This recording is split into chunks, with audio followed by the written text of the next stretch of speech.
Vamos analisar esse exercício número 1, que diz que um prédio tem uma bomba de água que pressuriza a água a 3,8 pressões atmosféricas. Mediante essa bomba, que tem uma tubulação presa à bomba de um dado tamanho, de 5 centímetros de diâmetro, com uma velocidade que a água sairá de 0,78 metros por segundo. Se uma torneira na parte superior a 16 metros de altura sobre o nível da bomba tem um diâmetro de 2,8 centímetros, a tubulação, o tamanho desse cano de PVC, qual será a velocidade do fluxo da água e a pressão na torneira que está a 16 metros de elevação? Para responder essa pergunta, há que considerar que uma pressão atmosférica equivale a 101,3 kPa. Mas para começar a descrição, vamos analisar o fluxo, porque a água que a bomba de água pressurizada enviar para cima é a mesma massa que sairá. A densidade espera-se que não mude. Mas se a área é grande na bomba e na parte superior é pequena, espera-se que a velocidade deva aumentar. E a velocidade será, na saída da torneira, proporcional aos quadrados dessas informações, as áreas, mas essas informações são os diâmetros, mas não, é a metade do diâmetro, ou seja, podemos simplificar π, o raio, a metade do diâmetro ao quadrado, e também o raio de saída, metade do diâmetro ao quadrado. Se ambos termos estão à segunda potência, vezes a velocidade com a qual escoa a água após a bomba, podemos resumi-los basicamente com essas informações. A metade do diâmetro que a tubulação tem após a bomba, e a metade do diâmetro, ou seja, seu raio que a tubulação tem na torneira. Simplificando centímetros por centímetros, é um mero número maior que 1 vezes a segunda potência. E esse fator de escala permite expressar que a velocidade aumente de 0,78 metros por segundo para quase 2,5 metros por segundo. Aumenta a velocidade, mantendo constante a densidade e mantendo constante a massa de água que é injetada, bombeada, da parte inferior para a parte superior. Mas qual deverá ser a pressão de saída do líquido pela torneira que está a 16 metros de elevação? E para achar e responder a essa pergunta, faremos uso da velocidade achada do escoamento na parte superior, a 2,49 metros por segundo. E aplicando a equação de Bernoulli, considerando que a bomba seria o ponto de referência 1 e a torneira seria o ponto de referência 2, e se a torneira está a 16 metros por cima da bomba, poderia estabelecer-se que o referencial de altura, y0, seja a própria bomba, e, portanto, esse termo seria zero por completo. Mas quanto valerá a pressão 2? Isolando a pressão 2 da expressão anterior, teria-se que depende da pressão 1. Perfeito? Espera-se isso. Mas também tem-se que depende da diferença de altura e das pressões dinâmicas. Vamos com as pressões dinâmicas, pois escoa mais rápido e indo para a esquerda, esse termo tornaria-se negativo. Perfeito, a densidade do fluido iria mais rápido e esse termo influencia com esse sinal. E também tem a contribuição da altura, pois eleva-se e, portanto, haveria uma diminuição da sua pressão a essa altura, estaticamente, de 16 metros. Na hora de substituir os valores, observa-se que essa informação não é positiva, pois escoa mais rápido na parte superior que a inferior, portanto, domina o termo ao quadrado dessa informação que é maior. Tem-se, de fato, que a pressão de pressurização da bomba é 3,8 vezes a pressão atmosférica, ou seja, 380 e um pouquinho, nesse caso 384,94 kPa. De ter essa informação, agora vamos com o termo dinâmico, na pressão dinâmica. Tendo a densidade da água, 1.000 kg por metro cúbico, a velocidade de entrada, ou seja, nesse caso, após da bomba pressurizar a água, e essa velocidade de saída, que é do cano na parte superior. Um termo que reduz a pressão na parte de cima, mas o reduz bastante pequeno, porque se esse é de kilopascais, esse daqui é da ordem de 2 a 3 kilopascais, enquanto o outro 384, muito grande.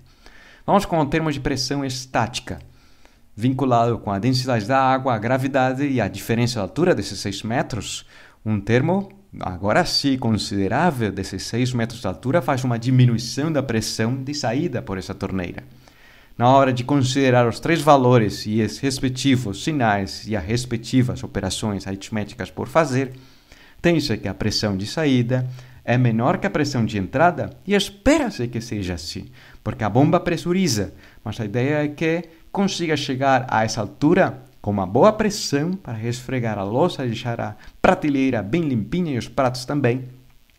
Mas em virtude do escoamento, a presença de um termo dinâmico, o escoamento da massa de água, haja uma diminuição pequena da pressão que experimenta o cano de água se a água só estivesse em repouso.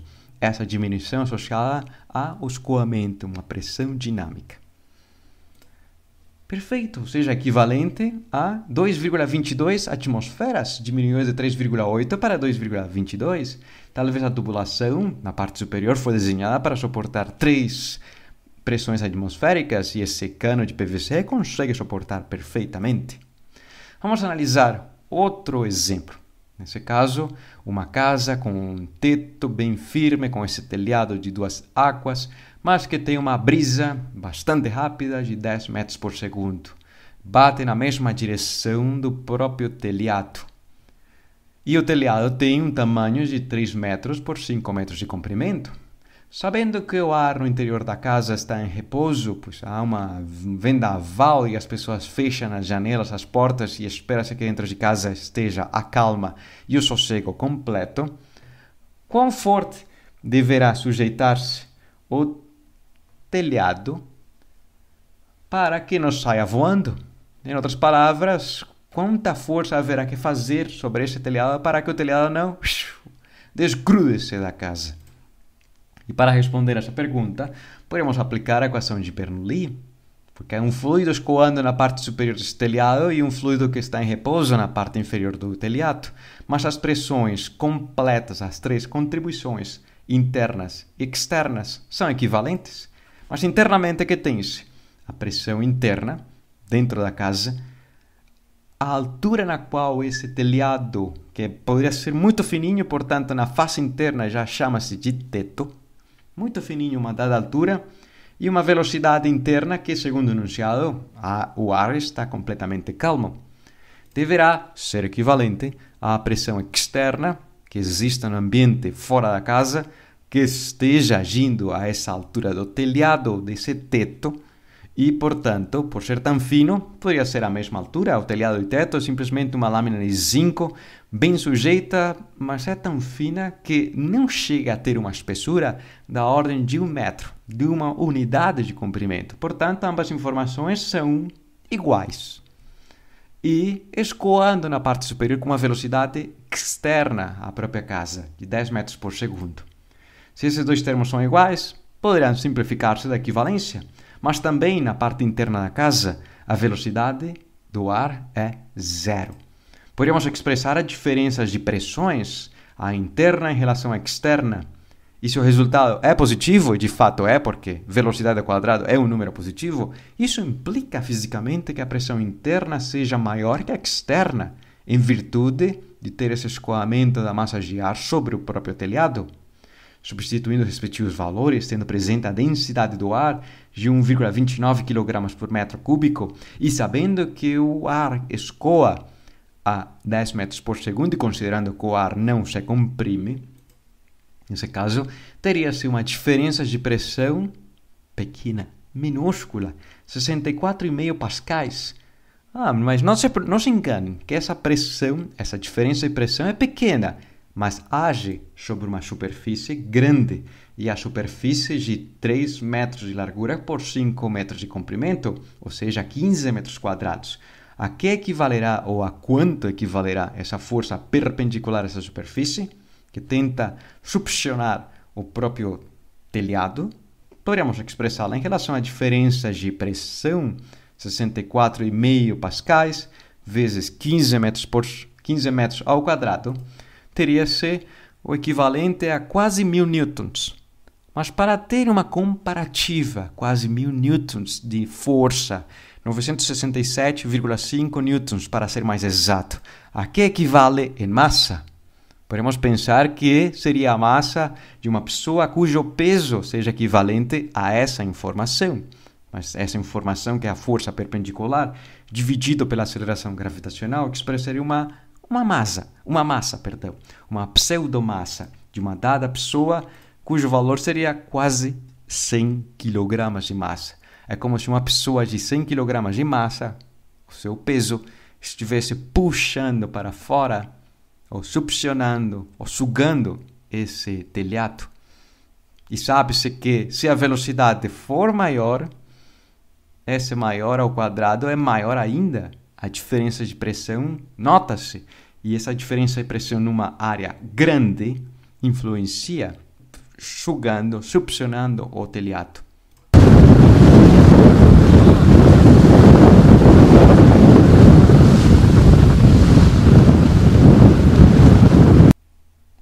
Muito bem explicado com essa imagem, com esse vídeo. Com esse exercício, vamos imaginar que existe uma seringa hipodérmica, como se observa aqui na imagem, que tem um êmbolo de uma dada área e tem essa abertura na qual vai a agulha propriamente, diminuindo a sua área, embora aqui não esteja a seringa representada, não esteja a agulha representada, mas a sua área é minúscula.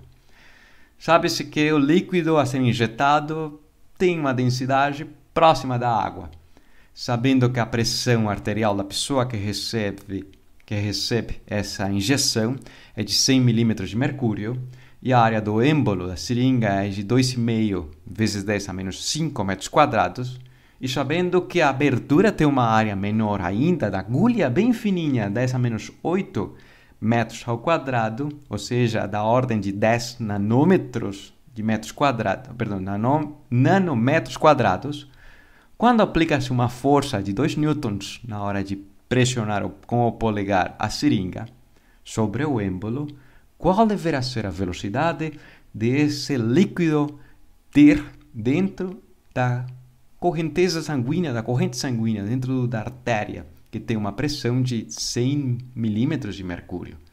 E para responder essa pergunta, que poderia estar associada ao nosso dia a dia na hora de receber a vacina, a dose de reforço ou qualquer outra vacina, vamos imaginar que temos os dados específicos. A área do êmbolo, a área da abertura onde vai a agulha, tem-se a pressão dentro do êmbolo, mas o êmbolo está imerso no ar, experimenta a pressão atmosférica e experimenta um acréscimo de pressão mecânica associada à força que se aplica de 2 newtons sobre essa área, ou seja, que esse líquido experimentaria essa pressão. Mas o líquido, na hora de sair, sairá a ser injetado para uma pessoa, e a pessoa também está imersa no próprio ambiente atmosférico, só que internamente tem um acréscimo de pressão, porque a musculatura do coração faz com que justamente aumente a pressão em 100 milímetros de mercúrio superior à pressão atmosférica. Essa informação determinada com um esfigmomanômetro, muito prático nas clínicas ou nos postos de saúde. E também a força aplicada a 2 newtons sobre o próprio êmbolo. Qual deveria ser a pressão que o êmbolo faz sobre o líquido?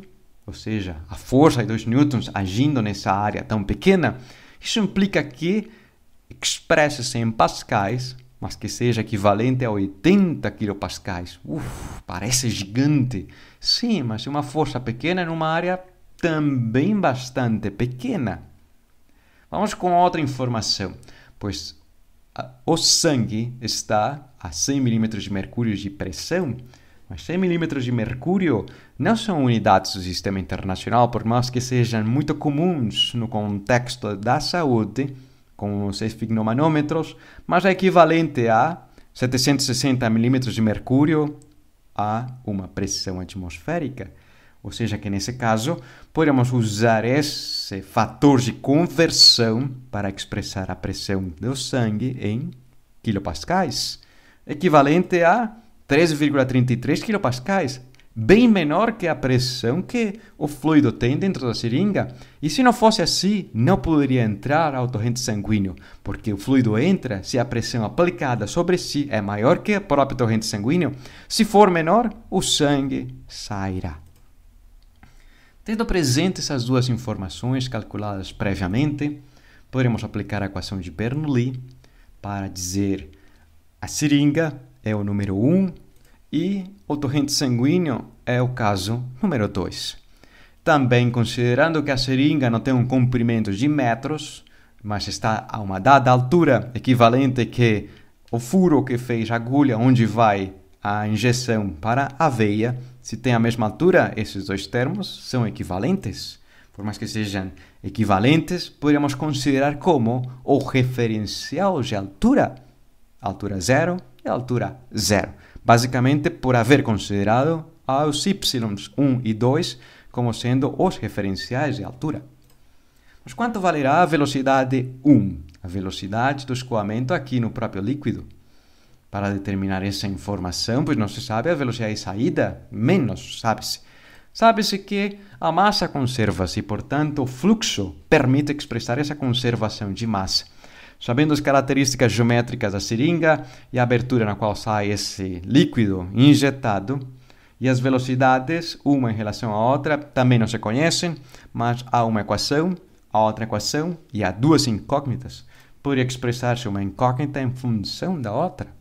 Para determinar a incógnita da pergunta do enunciado, a velocidade da injeção desse medicamento, substituindo a velocidade 1 em relação à velocidade 2, o seu quadrado expressa a razão entre as áreas ao quadrado e a velocidade 2 ao quadrado. Enquanto à direita, tem-se que a pressão 2 é a pressão atmosférica mais a pressão sanguínea, e à esquerda a pressão que há no êmbolo, na região onde está contido líquido dentro da seringa, é também a pressão atmosférica, mas essa pressão mecânica aplicada pelo êmbolo. Independente da pressão atmosférica, poderia ser na superfície marciana essa injeção, e a pressão atmosférica é outro valor a que tem-se aqui terrestre, mas independente dessa informação, o importante será o restante que resultar da equivalência, a pressão sanguínea e a pressão do êmbolo, pois a haver essa diferença, o fluido escoaria ou poderia escoar para dentro do nosso corpo. Quanto vale a velocidade 2? Nesse caso, para expressá-la, poderíamos isolá-la. Basicamente, o fator 2 passará multiplicando a densidade dividindo, e esse termo entre parênteses completo passaria dividindo. E de dividir, bastaria simplesmente substituir os respectivos valores. Mas na hora de fazer a respectiva substituição, e com um pouco de paciência e parcimônia usando a calculadora, tem-se que a velocidade do fluido na hora de entrar é muito rápida. Sim, mas há que considerar que é um fluido que tem um perfil transversal muito pequeno. Não chega a lastimar a massa ou a água, não chega a lastimar as paredes da veia, ou das artérias na qual se injeta esse fluido. É muito pequeno, uma dose minúscula, um fio minúsculo de líquido. Mas tem uma velocidade bem maior, a velocidade de entrada. Bastaria determinar a velocidade de entrada, se é bem pequena em relação a essa. Vamos analisar esse exercício, no qual tem-se uma pistola de água, como se mostra nessa imagem. Para acionar a pistola, uma criança põe o seu dedo, aciona o gatilho, comprime a água aplicando uma força externa sobre esse pistão de uma dada área, e, portanto, o volume de água terá que subir e, posteriormente, sair, ejetado, com a velocidade que espera-se seja o maior possível para molhar o restante da molecada.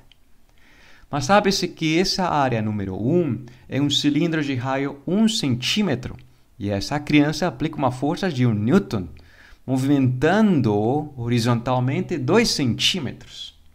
Ejetará essa quantidade de água numa abertura que está a uma diferença de altura equivalente a 3 centímetros e tem um raio bem pequeno, de 1 milímetro. Se o processo completo tarda meio segundo, qual deverá ser a velocidade dos jatos de água disparada, considerando que ambas extremidades estão à pressão atmosférica, ou seja, essa pistolinha de água não está isolada ou tem um isolamento mecânico para manter uma pressão, porque é uma pistola que destrói ratos que invadem a casa. Não, é um brinquedo para jogar com as crianças. Aplica-se uma força e sai esse jato com uma dada velocidade.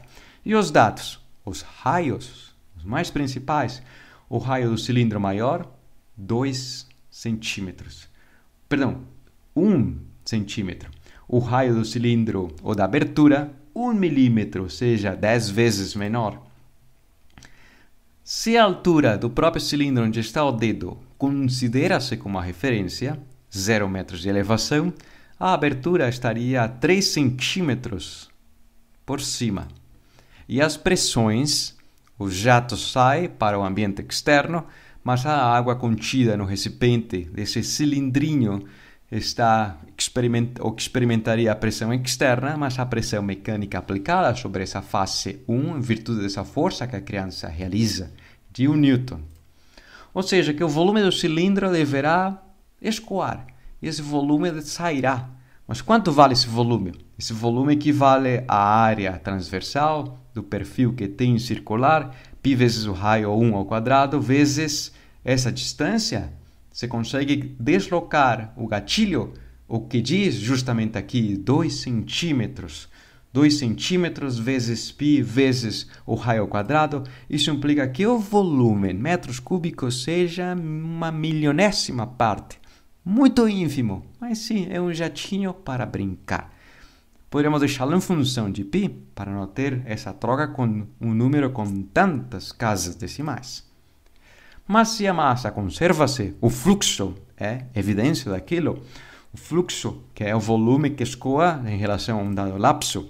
E esse fluxo é esse volume contido por esse cilindro que escoará em meio segundo. Ou seja, que o fluxo é de 4π vezes 10 a menos potência menos 6 metros cúbicos por segundo. Bastante pequeno, mas é o fluxo que tem uma pistolinha de brinquedo. Com base nessas informações, poderíamos analisar justamente que o fluxo dessa abertura 1 será o fluxo da abertura 2. Mas qual será a velocidade do fluido escoando na abertura 1?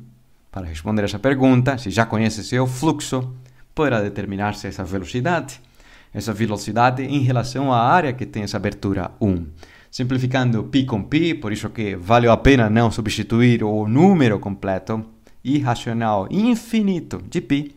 Π com π simplificam-se e, tendo essas ordens de grandeza diferentes, implicando com essas unidades, metros cúbicos com metros quadrados, que a velocidade seja em metros por segundo, equivalente a 4 centésimas de metro. Ou seja, 4 centímetros por segundo. Não é tão rápido, mas é um jato para brincar. 4 centímetros por segundo ou 4 centésimas de metro por segundo. Será a velocidade com a qual esse fluido escoa nessa abertura 1. E analisando a dinâmica do fluido, também tem-se que a equação de Bernoulli poderíamos aplicá-la. Qual deverá ser a velocidade na qual saia esse jato? Tendo presente as características vistas anteriormente, se consideramos a altura 1 como sendo o referencial, a altura do pistão do cilindro, a abertura 2 está a uma altura de 3 centímetros. A pressão total no ponto 1 é a pressão de ação do dedo no gatilho, na área do pistão, mais a pressão atmosférica. Tem-se a contribuição do termodinâmico. E para a abertura 2, superior, tem-se na parte superior que sai o jato ao ambiente externo e que tem uma dada velocidade ou uma contribuição do escoamento associado a um termo de pressão dinâmica. Se sai para o ambiente externo e se experimenta o ambiente externo também na entrada, ou seja, desse cilindro maior, esse termo poderíamos simplificar. A pressão atmosférica sairia implicando fisicamente que de fazer essa experiência em um local onde a pressão atmosférica seja 10.000 vezes maior, a essência continuaria a ser a mesma. Hipoteticamente. Ou 2 vezes maior, a experiência seria a mesma. Ou seja, as pistolas de água funcionam perfeitamente em dias de baixa ou alta pressão. Continua a ser o mesmo jato de saída. Mas qual seria essa velocidade de saída? Podemos dividir toda a equivalência por a densidade do líquido pela metade. Ou seja, que seria multiplicar vezes 2 e dividir pela densidade. O primeiro termo resulta com esse fator, enquanto a velocidade 1 fica sozinha ao quadrado, a diferença da altura já tem-se 3 centímetros e um fator associado com a equação de Torricelli que tínhamos visto anteriormente, e a velocidade de saída. Bastaria isolar a velocidade de saída. Quanto valerá a velocidade de saída desse jato? Expressaria-se em relação à velocidade com a qual esse fluido escoa dentro do pistão, mas tem um acréscimo. Escoa mais rápido se a criança pressionar o pistão ou gatilho com maior força, mas também escoaria mais rápido se essa área desse pistão fosse maior, ou seja, maior o volume teria, você consegue injetar mais água, mas também se a densidade for menor. Hipoteticamente, se brinca com água, não se brinca com outra coisa. E também diminui a velocidade se a diferença de altura for muito grande. Fosse 30 metros, não funcionaria para, com uma pistolinha, molhar uma criancinha que está a 30 metros de altura. O jato de água tem que ser com uma altíssima pressão, que equipare, o que seja bem maior que essa diferença de altura de 30 metros, mas nesse caso são 3 centímetros, 3 centésimos de metro, um termo que contribuiria bastante pouco. Ao final, fazendo a substituição dos respectivos valores, teria-se que a velocidade de saída é bem maior que a velocidade do líquido escoando no cilindro maior, bastante maior, ou seja, 2 metros aproximadamente e meio, 2,4 metros por segundo, sai esse jato para molhar uma criancinha, mas um jato que tem 1 milímetro de raio, bastante fino. E eis aí uma das aplicações sobre a equação de Bernoulli e a equação de continuidade da massa, nesse caso, do fluxo. A importância da equação de Bernoulli poderíamos vê-la justamente aqui, na hora de ter uma recepção de soro, uma infusão de soro, ou de receber soro ou algum medicamento por soro, tem-se que pôr essa sacolinha a uma dada altura, em virtude de que a coluna de água faça, ou do soro da solução salina, tem uma pressão maior que a pressão interna do corpo, a pressão corporal, a pressão sanguínea. Se alguém deixar a sacolinha no mesmo nível que o braço, simplesmente o sangue sairá e não seria o efeito desse jato. Mas também podemos usá-la para fazer esse escoamento de um reservatório para outro, ou seja, ter um sifão. Explicar isso justamente dependeria uma aplicação direta da equação de Bernoulli. Em virtude dessa diferença de altura, haveria uma sucção e posteriormente uma saída. Como determinar a velocidade dos aviões em relação ao próprio meio externo? É o que se chama com um bico de Pitot.